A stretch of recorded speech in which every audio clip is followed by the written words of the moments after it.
Good morning student चलो आज આપણે પેપરનું ઉંદર બનાવતા શીખીએ છીએ સ્ટુડન્ટ આજે આપણે બનાવીશું પેપરનું ઉંદર એટલે કે આપણે પહેલા કટિંગ કરીશું ત્રણ મોટા સર્કલ એટલે કે વર્તુળ અને પછી કટિંગ કરીશું બે નાના સર્કલ એટલે કે કાન પછી હજી એનાથી બી બે નાના સર્કલ કટિંગ કરીશું એટલે કે આંખ અને હજી એક નાનું સર્કલ કટિંગ કરીશું એટલે કે નોઝ અને હવે આટલા સર્કલ કટિંગ કર્યા પછી આપણે ઉંદર કઈ રીતે બનાવવું છે ચાલો હું તમને શીખવાડું છું સ્ટુડન્ટ સૌ પ્રથમ તમે એક પેપર પર મોટા બે રાઉન્ડ સર્કલ કરી દો એટલે કે પેપરની ઘડી કેવી લીધેલી છે મેં એક અને બે એટલે બે પેપર લેશો તો ઉપર નીચે એક સરખા રાઉન્ડ કટિંગ થઈ જશે ઓકે સ્ટુડન્ટ તો આપણે આ રાઉન્ડ લીધું છે એના માટે આપણે શું કરવાનું છે કે મોટું રાઉન્ડ બનાવવાનું છે અને આ જ કલરના આપણને ત્રણ રાઉન્ડ બનાવવાના છે પિંક કલરના કેટલા રાઉન્ડ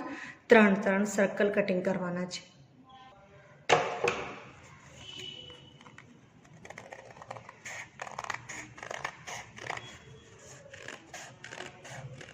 આ સર્કલ રેડી થઈ ગયા છે આપણી પાસે સર્કલ દેખો રેડી થઈ ગયા છે ઓકે હવે આનાથી સેજ નાના નાના બે સર્કલ હજી કટિંગ કરીશું કાન માટે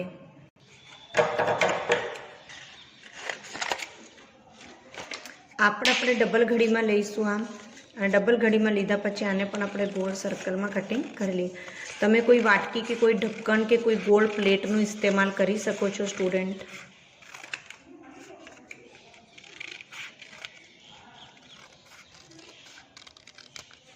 હવે ગોળ સર્કલ કર્યા પછી સેજ એક બાજુનું સેજ ભાગ આટલું રહેવા દેવાનું છે અને વચ્ચેથી આવી રીતે એ અહીં બાજુ અને કંઈથી અહીં બાજુ આવી રીતે પ્રેસ કરીશું અને પછી ફરી થોડું આમ અને થોડું આમ આવી રીતે જોયું આ બે કાન ઉંદરાના રેડી થઈ ગયા છે હવે આપણે શું કરીશું કે સેજ હજી મેં તમને કીધું હતું કે થોડા ડિફરન્ટ કલરના સર્કલ કટિંગ કરીશું તો આપણે વ્હાઈટ લઈ લઈએ બે સર્કલ ડિફરન્ટ કલરના થોડું ગેટઅપ આવે ને એવી રીતે આપણે વ્હાઈટ લઈ લઈએ આ પણ આપણે એક બાજુથી આખું ગોળ ગોળ કટિંગ કરીશું આમ આવી રીતે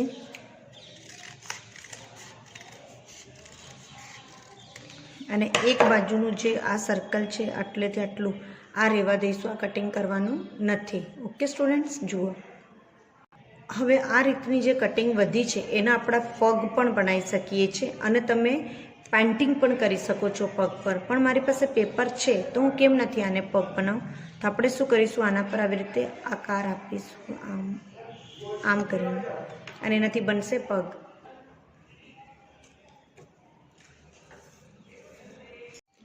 હવે નેક્સ્ટ સ્ટેપ છે કે હવે આપણે આ બે સર્કલને ઊભું કઈ રીતે રાખવાનું છે જેવી રીતે મેં તમને શીખવાડ્યું ને કે આમ કરીને આપણે ઉંદરાને ઊભું રાખવાનું છે તો એને ઊભા રાખવા માટે આપણે શું કરીશું કે એવી પટ્ટી લઈશું એક ફોલ્ડ અને ઉપરથી આ બીજો ફોલ્ડ આ બે ફોલ્ડ આવ્યા પછી આપણે શું કરવાનું છે કે આવી રીતે દેખો આ એક સ્ક્વેર રેડી થઈ ગયું આમ જોઈ લીધું હવે એને આપણે બે ખૂણામાં ગ્લુ લગાવીશું એક આવાળા ખૂણામાં અને એક આવાળા ખૂણામાં આપણે જ્યાં નીચેનું ખૂણો છે ત્યાં ગ્લુ લગાવવાનું નથી એક આપણે આમ સ્ટેન્ડિંગ રાખીશું અને એક અહીંથી સ્ટેન્ડિંગ રાખીશું આ સ્ટુડન્ટ્સ આવી રીતે પછી અહીંયા એનું મોઢું અહીંયાથી આપણે ગ્લુથી ચિપકાવી દઈએ આમ તો દેખો આ સ્ટેન્ડિંગ રહી ગયું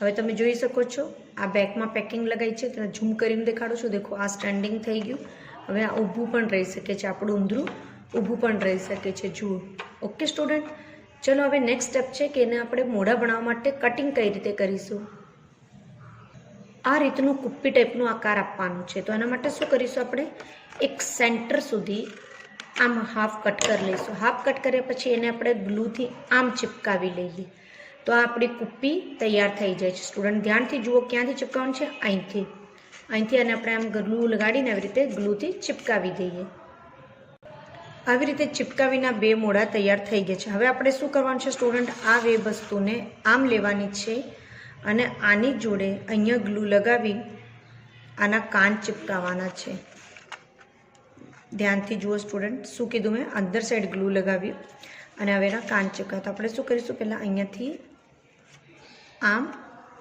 અને અહીંયાથી આમ આ ચિપકાવી દીધું એક સરખું આ ચિપકી ગયું ધ્યાનથી જુઓ તમને જોવામાં પણ એકદમ સરસ ઉંદરું નજર આપતું જ હશે. જુઓ, ચીપકી ગયું ને, ચીપકાવ્યું. સ્ટુડન્ટ, આના કાન જોડે આ મોઢું રેડી થઈ ગયું છે. હવે આપણે આના પર સૌથી પહેલાં મોઢાને આખું ડેકોરેટ કરી લઈએ, પછી આપણે બેક સાઈડ આ વાળું વસ્તુ આપણે પછીથી ચીપકાવીએ આમ કરીને. પહેલાં આપણે ડેકોરેટ કરવા માટે શું કરવાનું છે, એક બ્લેક પેપર લઈ લો. આમ જુઓ, આ બ્લેક પેપર લીધું. હવે એને પણ વચ્ચેથી કટ કરી લઈએ આપણે સેન્ટરથી.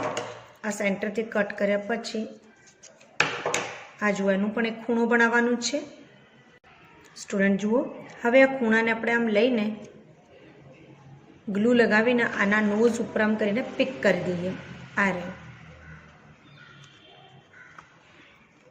નોઝ પર આ ખૂણો કટ કરીને પિક કરી દીધું. જોયું સ્ટુડન્ટ્સ? Okay, done. હવે આપણે લઈશું વ્હાઇટ પેપર, જેના નાના નાના આવા સર્કલ કટિંગ કરીશું, અને પછી પેનથી આવી રીતે એની આંખોનો આકાર ડ્રો કરીએ અને ઉપર એના પર લીટીઓ દોરીને આપણે આ આંખનો આકાર બનાવીએ. જુઓ, બની ગઈ સ્ટુડન્ટ, ધ્યાનથી જુઓ. હવે એને એક અહીંયા અને એક અહીંયા આપણે આ બે આંખ અહીંયા એટેચ કરી દઈશું. એના માટે પહેલાંથી મેં પેનથી નિશાન કર્યા છે. હવે હું ગ્લુ લગાવીને અહીંયા એમને ચિપકાડી દઉં છું. ઓકે, જુઓ સ્ટુડન્ટ, ધ્યાનથી. હવે એમની આંખો મેં અહીંયા ગ્લુથી ચિપકાવી દીધી છે. ધ્યાન રાખો, આપણે બેક સાઈડ પહેલાંથી નહીં ચિપકાવવાનું. આપણે હાથનું સપોર્ટ કરવા માટે, આંગળાથી પ્રેશર કરવા માટે આપણને આ ઊંડું કુપ્પી આકાર જ જોઈએ. આ બધું ચિપકાયા પછી જ આપણે આ બેકિંગ લગાવવાનું છે. હવે આપણે જરા મૂછ ડ્રો કરી લઈએ ઉંદરાની. આમ બ્લેક પેન લઈને તમે આવી રીતે મૂછ ડ્રો કરી શકો છો. આમ કરીને તમે મૂછને ડ્રો કરી દો. ઉંદરાની મૂછ રેડી થઈ ગઈ છે. હવે બારો આવે છે એને એના પેટ ઉપર ચિપકાવવાનું. આ રહ્યું ઉંદરાનું પેટ. હવે એને આપણે એના ઉપર આમ કરીને ઉંદરાને ચિપકાવીશું. જુઓ સ્ટુડન્ટ, ધ્યાનથી જુઓ. આવી રીતે આપણે ઉંદરાને એના પેટ ઉપર ચિપકાવી દઈએ. હવે તમને ખ્યાલ આવ્યો કે મેં આ કેમ નથી ચિપકાવ્યું? હવે આપણે એને આમ કરીને ચિપકાવીશું આમ. ઓકે સ્ટુડન્ટ્સ જુઓ, હવે હું આને ચારે બાજુ આ સર્કલમાં ગ્લુ લગાવી દઉં છું. આવી રીતે આને ચારે સર્કલમાં ગ્લુ લગાવીને આના પેટ જોડે આપણે એને ચિપકાવીશું. જુઓ સ્ટુડન્ટ, આવી રીતે આપણે એને ચિપકાવી દઈએ. એક ભાગ આગળ અને એક ભાગ આવી રીતે પાછળ આમ ચિપકાવીને એને રેડી કરી દીધું છે.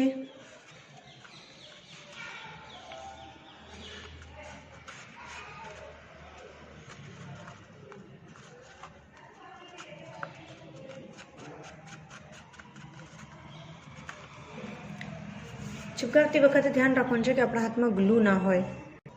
કેમ કે જ્યારે આપણે આમ પ્રેસ કરીએ તો આપણા હાથનું જે કાળો કાળો નિશાન હોય કે ગમે તે એ પેપર પર આવી જાય છે. સ્ટુડન્ટ્સ, આવી રીતે આપણે શું કરીશું કે એના પગ અને હાથ એની પ્રોપર શેપ પર અહીંયા જોઈન્ટ કરી દઈશું. હવે એને ચિપકાવવાનું છે. તો ચિપકાવવા માટે શું કરીશું, સૌથી પહેલાં હું અહીંયાથી આ પગને લઈ લઉં છું અને હાથને લઈ લઉં છું અને ગ્લુ લગાડીને આ જ પ્રોપર જગ્યા પર આપણે ચિપકાવી દઈશું.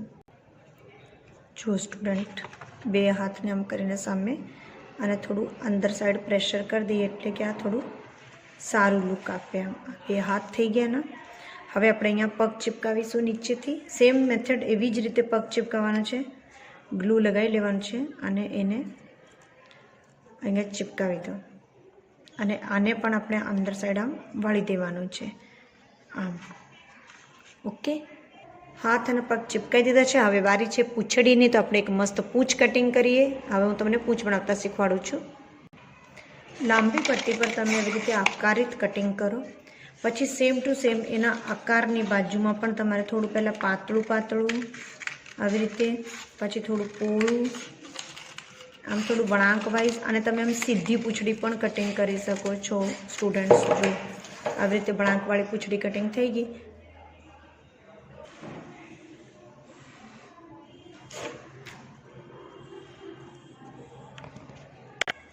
ઉંદરાની પૂંછડીને તમે થોડો ઝિગઝેગ કરીને એડજસ્ટ કરી શકો છો. જો આ સ્ટુડન્ટ્સ, આપણું ઉંદરનું ક્રાફ્ટ આજે કમ્પ્લીટ થયું છે.